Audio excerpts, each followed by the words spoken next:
오늘은 눈물 골짜기에서 하나님을 만나다라는 제목으로 같이 말씀 나누겠습니다. 20세기 영국의 희극인이죠. 찰리 채플린이라고 하는 사람은 이렇게 이야기를 했습니다. 인생은 멀리서 보면 희극이고 가까이서 보면 비극이다. 멀리서 봤을 때 걱정 없이 행복해 보이는 삶도 가까이 가서 들여다보면 저마다의 아픔과 눈물이 있는 것입니다.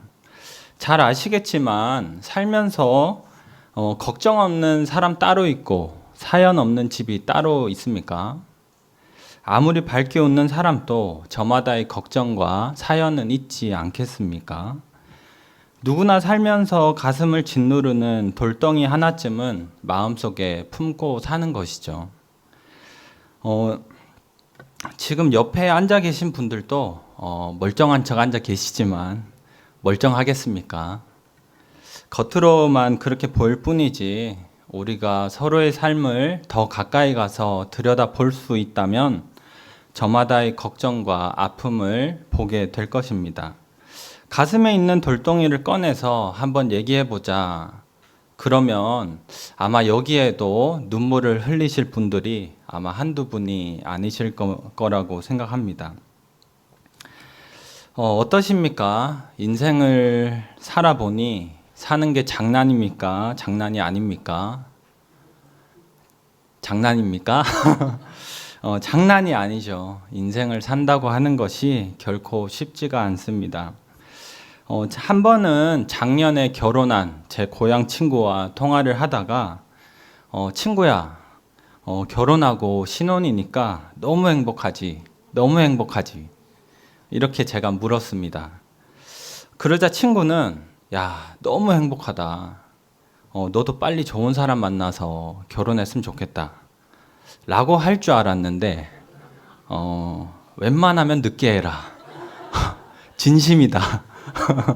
오래된 친구로서 진심이다. 물론 농담이겠죠. 결혼하신 분들에 대해서 이런 농담이 있습니다. 인생이 너무 힘들 때 남편은 가슴속에서 아내 사진을 딱 꺼내가지고 내가 이 사람하고도 살았는데 이것 또한 지나가리.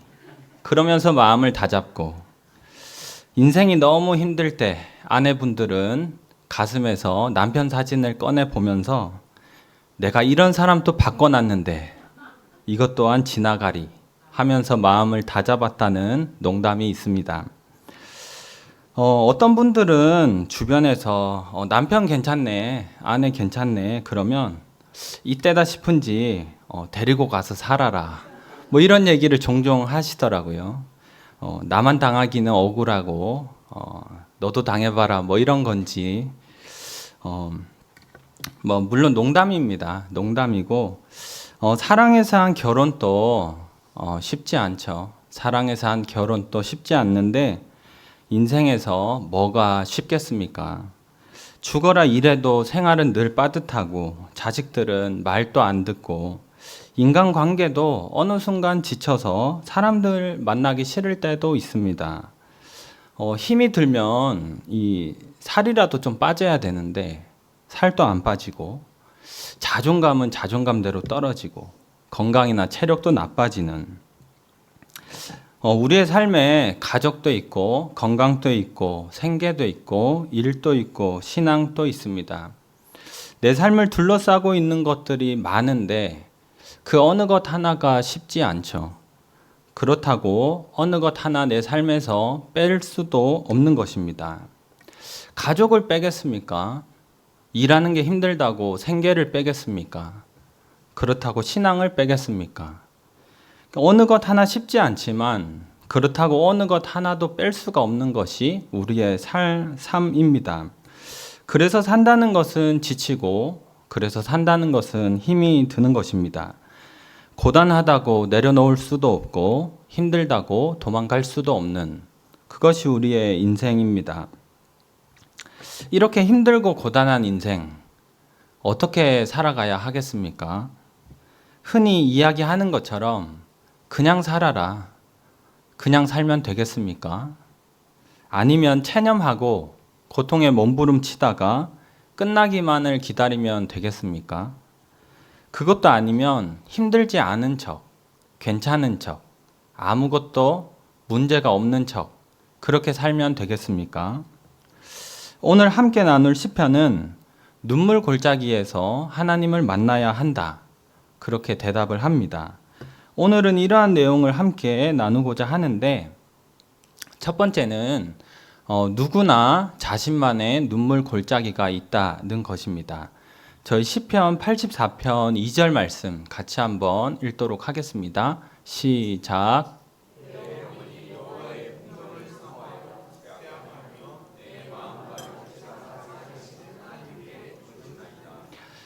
시편 84편을 읽을 때 두 가지 방법이 있습니다. 하나는 기쁨의 노래로 읽는 것입니다. 이스라엘 백성들이 절기에 맞추어서 성전을 향해 가면서 하나님을 만날 생각에 기뻐하고 감격하면서 부르는 노래로 읽는 것입니다. 또 하나는 정반대로 슬픔의 노래로 읽는 것입니다. 시편 84편이 포로기 이후에 쓰여졌다고 생각하면 이 시편은 기쁨의 노래가 아니라 슬픔의 노래가 됩니다. 성전이 무너졌기 때문에 하나님을 만나러 가고자 해도 만날 수가 없어서 슬픔의 노래로 읽는 것입니다. 저는 이 두 가지 관점 중에서 슬픔의 노래의 관점에서 이 말씀을 이해하고 함께 나누려고 합니다. 시편 84편은 1절부터 4절까지 하나님의 장막이 얼마나 사랑스러운지를 얘기합니다. 그리고 시인이 하나님의 장막을 얼마나 사모하는지에 대해서 이야기를 합니다. 특히 저희가 읽었던 2절에 보면 사모하다 못해 몸이 쇠약해질 지경이다. 이렇게까지 시인이 하나님의 장막을 사모하는 것은 더 이상 하나님의 성전이 이 땅에 없기 때문입니다. 가고자 하나 갈 수 없기 때문에 그리움 때문에 몸이 쇠약해질 정도가 된다는 것이죠. 이러한 마음을 잘 이해할 수 있도록 도와주는 한 노래가 있는데 가수 강산의 씨의 라구요라는 노래가 있습니다. 실향민이었던 부모님을 생각하며 만든 노래인데 2절 가사를 보면 이렇습니다. 눈보라에 휘날리는 바람찬 흥남부두 가보지는 못했지만 그 노래만은 너무 잘 아는 건 내 어머니 레파토리 그 중에 18번이기 때문에 남은 인생 남았으면 얼마나 남았겠니 하시고 눈물로 지새우시던 내 어머니 이렇게 얘기했죠. 죽기 전에 꼭 한 번만이라도 가봤으면 좋겠구나 라고요. 왜 어머니가 흥남부두를 생각하며 눈물로 밤을 지샜겠습니까? 가고자 하나 갈 수가 없기 때문에, 만나고자 하나 만날 수가 없기 때문에 그리움은 가슴에 사무치는 것이 되고 결국 눈물이 되어서 흐르는 것입니다. 오늘 본문의 시인 역시 마찬가지라고 하는 것입니다. 성전에 가고자 하나 갈 수 없고 하나님을 만나고자 하나 이제 만날 수 없기에 몸이 쇠약해질 정도로 하나님의 장막을 그리워하는 것입니다. 그리고 이 그리움은 결국 눈물이 되어 흘렸고 시인은 이렇게 이야기를 합니다. 저희 6절 말씀 같이 한번 읽겠습니다. 시작.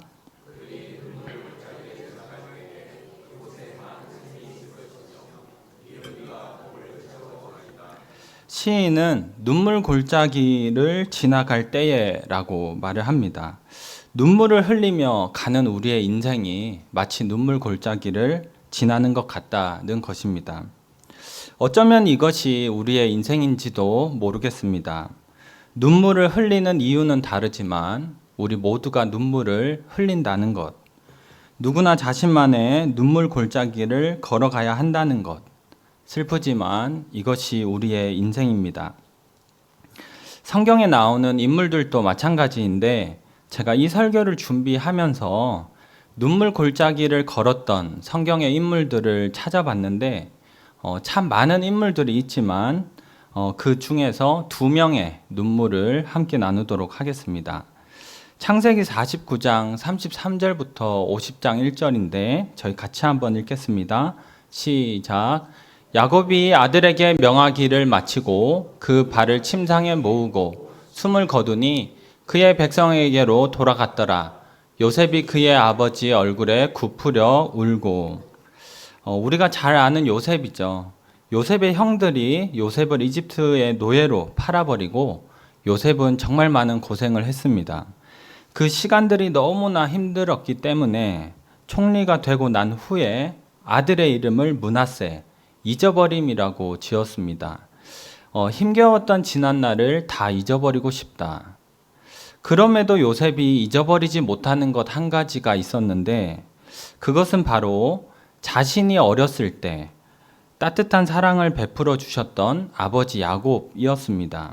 그래서 요셉은 오랜 시간이 지나고 아버지를 다시 만났을 때 부둥켜 안고 한참을 울었습니다. 그 후에 야곱은 요셉의 요청으로 이집트에서 함께 살게 되는데 몇 년을 살지 못하고 그만 죽음을 맞이하게 됩니다. 요셉의 입장에서 보면 사실 얼마나 슬프겠습니까? 어린 시절에 아버지와 헤어진 것도 슬프고 어느덧 다시 만난 아버지가 나이가 들어서 병든 것도 슬픈데 다시 만나고 몇 년 되지 않아서 아버지가 세상을 떠난 것입니다. 이제야 같이 살면서 좀 잘해드릴 수 있나 싶은 순간에 아버지를 볼 수 없게 된 것입니다. 이러한 상황에서 요셉이 할 수 있는 것이 무엇이 있습니까? 과거로 돌아가서 아버지와 헤어지지 않을 수 있습니까? 흐르는 시간을 멈춰서 아버지가 더 이상 늙지 않게 할 수 있겠습니까? 그렇다고 세상을 떠나버린 아버지를 다시 살릴 수 있겠습니까? 요셉이 할 수 있는 건 없습니다. 할 수 있는 것이라고는 세상을 떠난 아버지 얼굴에 엎드려서 우는 것, 눈물을 흘리며 눈물 골짜기를 걷는 것이 요셉이 할 수 있었던 유일한 것입니다. 이러한 요셉과는 정반대로 부모님의 죽음이 아니라 자녀의 죽음 앞에서 눈물을 흘린 어머니도 있습니다. 누가복음 7장 13절인데요. 저희 같이 한번 읽도록 하겠습니다. 시작.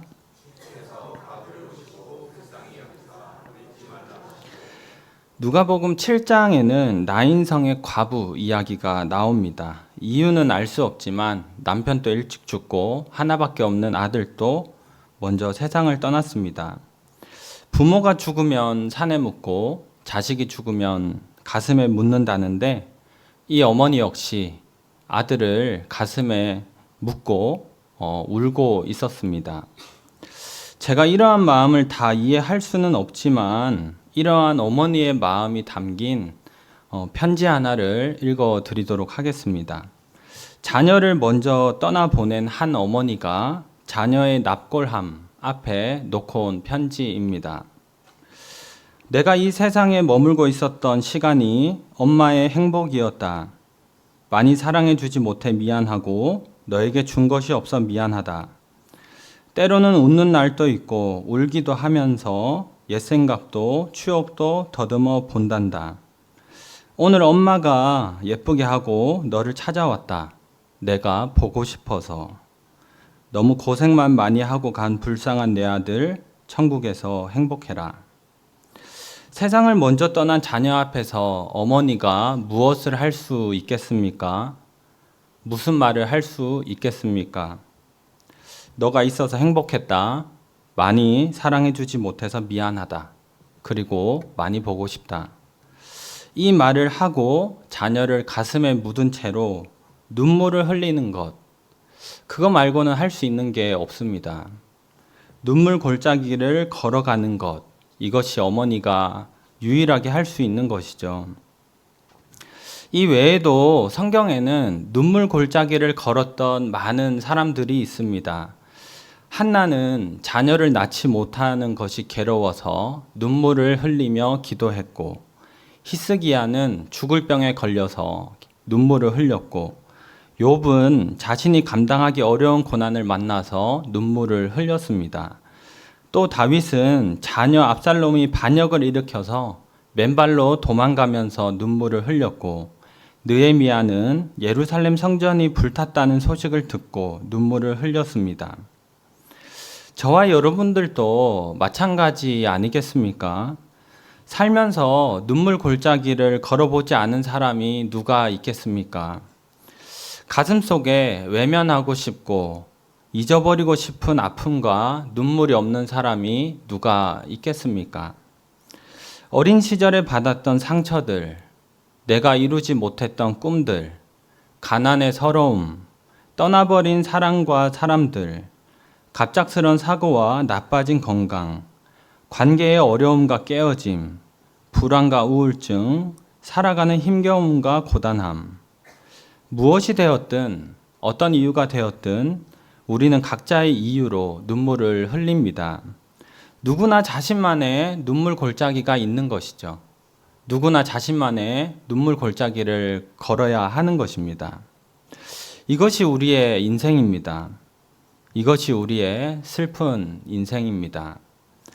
그렇다면 어떻게 해야 할까? 그냥 울기만 하면은 될까? 아니면 괜찮은 척, 강한 척, 다 이겨낸 척 살아가면 되는 것일까? 오늘 시인은 눈물 골짜기를 걷는 중에 하나님을 만나라, 이렇게 우리에게 이야기를 합니다. 그래서 두 번째를 함께 나눌 텐데 눈물 골짜기에서 하나님을 만나다. 시편 84편 5절부터 7절 같이 한번 읽도록 하겠습니다. 시작. 주께 힘을 얻고 그 마음에 시온의 대로가 있는 자는 복이 있나이다. 그들이 눈물 골짜기로 지나갈 때에 그곳에 많은 샘이 있을 것이며 이른 비가 복을 채워 주나이다.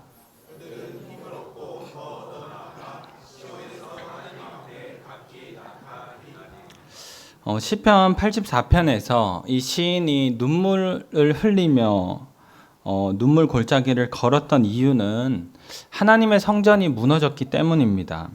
그리고 구약 시대에는 하나님의 성전이 무너졌다는 것은 하나님을 더 이상 볼 수 없다는 것이죠. 그런데 시인은 눈물 골짜기를 통해서 하나님을 만날 수 있다, 이렇게 얘기를 합니다. 5절에 보니까 시인은 주께 힘을 얻고 그 마음에 시온의 대로가 있는 자는 복이 있다. 우리가 두 발로 걸어서 하나님을 만나러 가는 길은 이제 없지만 우리의 마음에 하나님께 가는 시온의 대로가 있더라는 것입니다. 여기에서 마음에 있는 시온의 대로가 무엇이냐면 6절에 있는 눈물 골짜기입니다. 6절을 보면 그들이 눈물 골짜기를 지나갈 때라고 말하고 7절에서는 눈물 골짜기를 거니는 자들이 힘을 얻어서 나아가면 하나님 앞에 나타날 것이다, 이렇게 얘기를 하죠. 정리하면 결국에 눈물 골짜기가 우리 마음에 있는 시온의 대로, 다시 말해서 하나님 앞에 나아가는 길이라고 하는 것입니다. 말하자면 이런 것이죠. 저와 여러분들이 가지고 있는 상처와 아픔을 가지고 하나님께 나아가는 것이 우리가 하나님 앞에 나아가는 것입니다. 우리의 눈물을 가지고 하나님 앞에 나아갈 때 우리는 하나님을 만나게 된다는 것이죠. 그래서 우리는 상처와 아픔을 가지고 이 마음에 쌓아만 둘 것이 아니라 그것을 가지고 하나님 앞에 나아가야 하는 것입니다. 슬퍼해도 하나님 앞에서 슬퍼하고 울더라도 하나님 앞에서 울어야 하는 것이죠. 그런데 만약에 우리가 하나님 앞에 나아가지 않고 그냥 혼자서 울기만 한다. 그러면 어떻게 되냐면 저는 두 가지라고 생각합니다. 첫 번째는 아무것도 달라지는 건 없고 그냥 울고 끝날 뿐이다. 상처는 상처대로, 아픔은 아픔대로 여전히 남아있고 그냥 똑같은 힘겨움과 슬픔이 계속해서 반복이 될 뿐이라고 생각합니다. 두 번째는 혼자서 흘리는 눈물은 오래되면 삶의 흉터로 남는다라고 하는 것입니다. 해결하지 못한 상처, 삶의 흉터가 됩니다. 멈추지 않는 눈물, 삶의 흉터로 남습니다. 어떤 모양이든 내 삶에서 나타나게 되어 있습니다. 우울해할 수도 있고 아니면 남을 의심할 수도 있고 과도하게 나를 드러내거나 숨길 수도 있습니다. 아니면 다른 사람의 시선을 지나치게 신경 쓰거나 아니면 전혀 신경 쓰지 않을 수도 있습니다. 저분이 왜 저럴까? 왜 저렇게 예민하게 반응할까? 이런 것들을 우리가 더 가까이 가서 보면 거기에는 해결하지 못한 상처, 해결하지 못한 눈물이 있다는 것입니다. 그래서 우리는 그냥 우는 것에서 그치는 것이 아니고 하나님 앞으로 가야 하는 것입니다. 하나님 앞에 가서 울어야 하고 하나님 앞에 가서 힘들다고 얘기를 해야 하는 것이죠. 그리고 그 눈물 골짜기의 끝에는 놀랍게도 하나님이 있습니다. 그냥 혼자서 울고 끝나는 것이 아니고 눈물 골짜기를 걷다 보면 그 길의 끝에는 하나님이 있는 것이죠. 저희 요한복음 13장 33절부터 35절 같이 한번 읽겠습니다. 시작. 우는 것과 또 함께 온 유대인들이 우는 것을 보시고 심령의 비통이 여기시고 불쌍히 여기사 이르시되 그를 어디 두었느냐 주여 와서 보옵소서 하니 예수께서 눈물을 흘리시더라. 요한복음 11장에 보면 이 죽은 나사로 앞에서 사람들이 할 수 있는 게 없어서 눈물만 흘리고 있을 때 예수님께서 그 사람들의 눈물, 할 수 있는 게 없어서 눈물을 흘리는 그 사람들을 보시더니 같이 눈물을 흘리시기 시작하는 것이죠.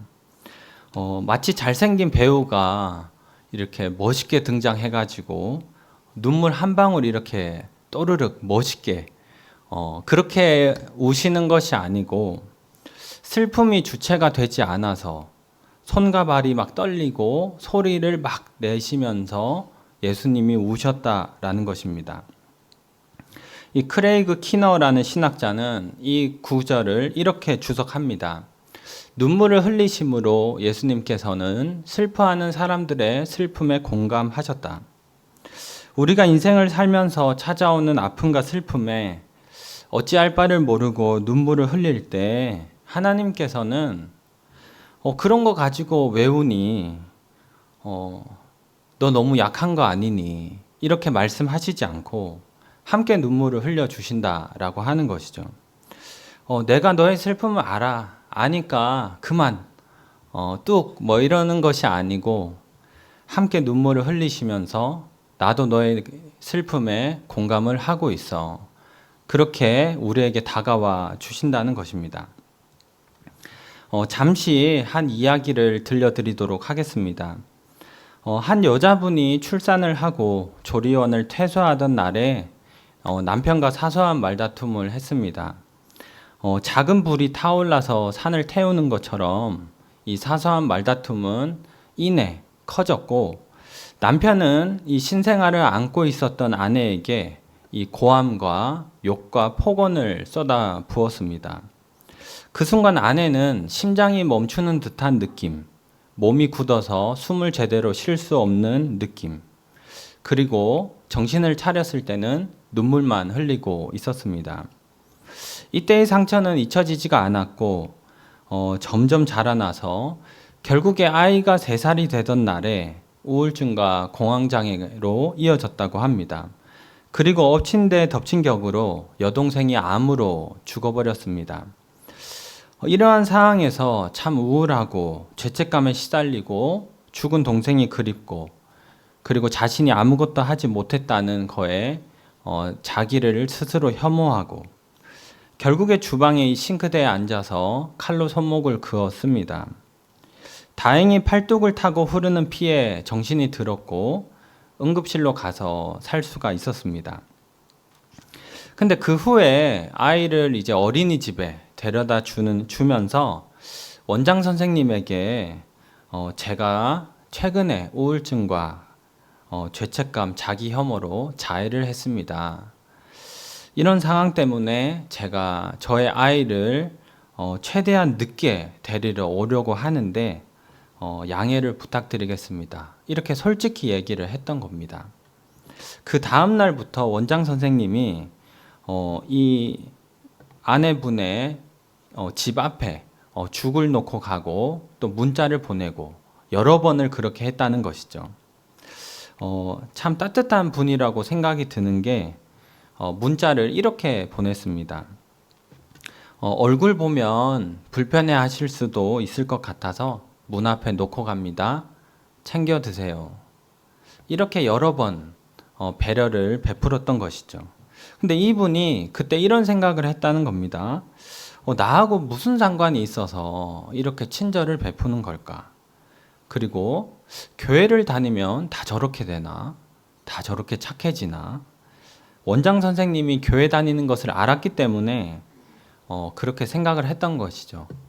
결국에는 이 원장 선생님에게 전화를 걸어서 교회에 가보고 싶습니다. 그렇게 말을 하고 교회에 가게 됐습니다. 여기서 이제 놀라운 일이 일어나는데 이분이 약 40년을 불상을 보고 살았던 사람입니다.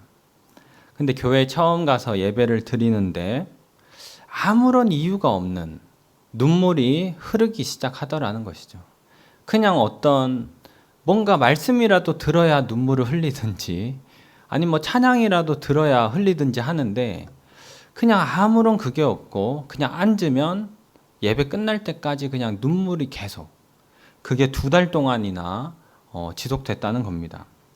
그렇게 이분이 하나님을 믿게 되고 마음의 상처와 아픔도 완벽하진 않지만 많이 회복되고 좋아졌다는 것입니다. 이 이야기를 저는 보면서 이런 생각이 들었습니다. 이분이 교회에 가서 아무런 이유 없이 눈물을 흘렸다고 하지만 정말 아무런 이유가 없이 눈물을 흘렸겠습니까?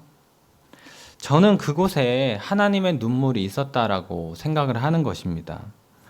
하나님께서 상처와 아픔이 많은 인생과 함께 눈물을 흘리시며 그 영혼을 치유하셨다고 믿는 것이죠. 오늘날 우리 역시 눈물 골짜기를 걸으며 눈물을 흘릴 때 우리는 혼자 걷는 것이 아니라 우리와 함께 눈물을 흘리시는 하나님, 우리와 함께 눈물을 흘리시면서 우리의 아픔을 공감하시는 하나님을 보게 되는 것입니다. 저는 그렇게 믿습니다.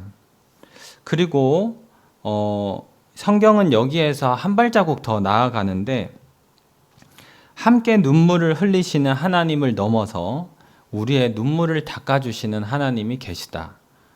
우리가 잘 아는 본문이죠. 요한계시록 21장 3절과 4절입니다. 같이 한번 읽겠습니다.